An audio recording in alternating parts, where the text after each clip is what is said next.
జాగ్రత్తగా గుర్తుపెట్టుకో.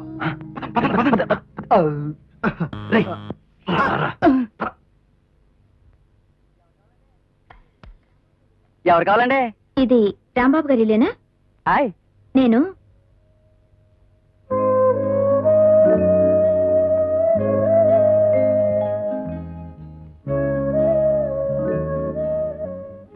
పడిపోయిందిరా. మా అన్నయ్య ఫోటో. ఆయన మీ అన్నయ్య గారండి? మా అయ్య గారికి చాలా కావాల్సినారండి. ఆయన నేను వెంటనే కలవాలి. ఎలా కలుగుతారండి? ఆయన గారు ఏడాది నుంచి కనబడకుండా పోయారండి. ఆ బెంగతుడు మా అయ్య గారు రోజు ఈ ఫోటో దగ్గర కూకుంటారండి. బకెట్లు కన్నీళ్ళు తొడవలకి చచ్చిపోతున్నానండి. ఇది ఎప్పుడు చెప్పారు వీడికి? నేను కలవాలన్నది మీ రాంబాబు గారిని. లేరు కదండి, బాక్సింగ్ ప్రాక్టీస్ చేయడానికి వెళ్ళారండి. ఎక్కడికి? మధురానగర్ స్టేడియంలో అండి. సరే, నేను అక్కడికే వెళ్ళి కలుస్తాను. మాయ కంటే ముందు మన స్టేడియంకి వెళ్ళాలి. పదండి.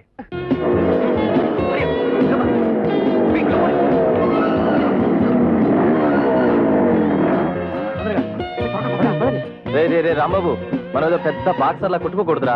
ఏదో మాయను మాయ చేయడానికి ఉత్తుగా కొట్టుకుంటే చాలు. అదేం కుదరదు. చచ్చినా సరే చచ్చేలా కొట్టుకోవాల్సిందే. అప్పుడే మాయకి ఎవరు నచ్చాడో తేల్చుకుంటుంది. అవును, first impression is the best impression. No sentiments, no friendship.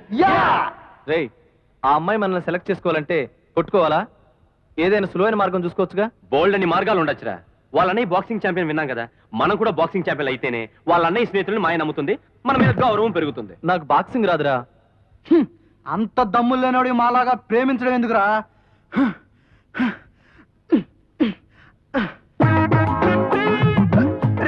మాయ వచ్చేసిందిరా. అమ్మ నాకు భయం రా.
నేను మహమ్మద్ అలీ శిష్యునిరా.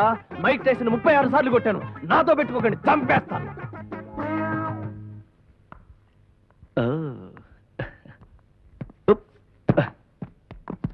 ఎక్స్క్యూజ్ మీ, ఇక్కడ రాంబాబు గారు. రాంబాబు? ఓ, వాడు నా స్టూడెంట్. ఇప్పుడే సిగరెట్లు పంపించా. వాడు దేనికి? Can I help you? Sarath అనే విషయం ఆయనతో మాట్లాడాలి. Sarath? You mean Bombay university boxing champion Sarath? అవును, నేను శరత్ సిస్టర్ని. Oh, what is surprise! Sarath సిస్టరా మీరు?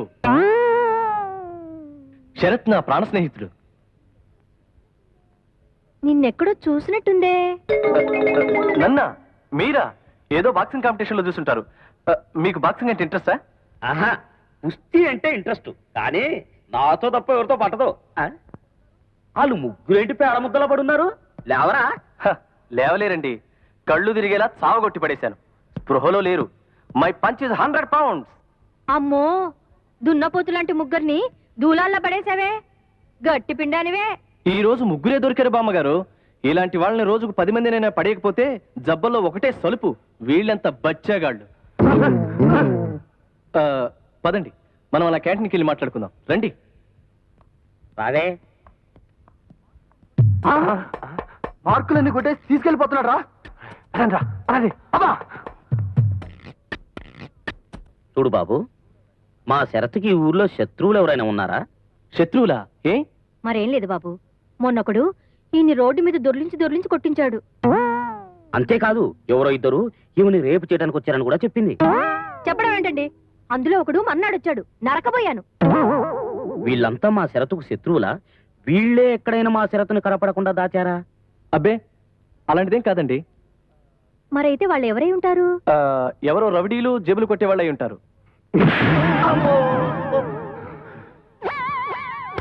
ఏరా మే రౌడీలమా, జేబులు కొట్టేవాళ్ళమరా? అబ్బే ఊరికే అన్నాను రా. ఏరా మిత్రద్రోహి, మమ్మల్ని వెధవలు చేసి నువ్వు ఒక్కడే మార్కులు కొట్టేస్తావరా? నిన్ను జరిగిందేదో జరిగింది, ఇప్పుడు నన్ను ఏం చేయమంటారు చెప్పండి రా. ఎవరిని అడిగి చెప్పావురా శరత్ రాజ్యలక్ష్మి గారికి దీపావళి బహుమతి ఇచ్చాడని? మనందరం ఆలోచించుకుని కదా కమిట్ అవ్వాలి. నువ్వు ఒక్కడిని కమిట్ అయిపోతే నువ్వు శరత్ ఫ్రెండ్ కాదని ఆ మాయతో చెప్పే. అలా అయితే ఖర్చు చెడిపోతుంది. వీడి ద్వారానే మన మాయతో లింక్ కలుపుకోవాలి. శరత్ ఇక్కడ రావడం గురించి, కనపడపోవడం గురించి మనం కథ కల్పించాలి. ఆ కథతో శరత్ కోసం మనం ప్రాణాలైనా ఇవ్వడానికి సిద్ధపడిన నిజమైన స్నేహితులని మాయ నమ్మాలి. అంటే వీడి ద్వారానే మన మాయతో కలవాలి. రేపు సాయంకాలం 4 గంటలకి దేవి విలాస్ దగ్గర మేము ముగ్గురం ఉంటాం. నువ్వు మాయను తీసుకుని అక్కడికి రావాలి. ఓకే? 4 గంటలకే, ఒక్క క్షణం లేట్ అవ్వడానికి వీల్లేదు. ఇంకో విషయం, మాయని తీసుకుని నువ్వు అక్కడికి వచ్చే వరకు ఒక్క మాట కూడా మాట్లాడడానికి వీల్లేదు. నేను మాట్లాడను. తను ఏదైనా అడిగితే చెప్పాలిగా. ఆహా, పిప్పి పన్ను నొప్పిగా ఉంది మాట్లాడలేనని సైగ చేసి చెప్పు.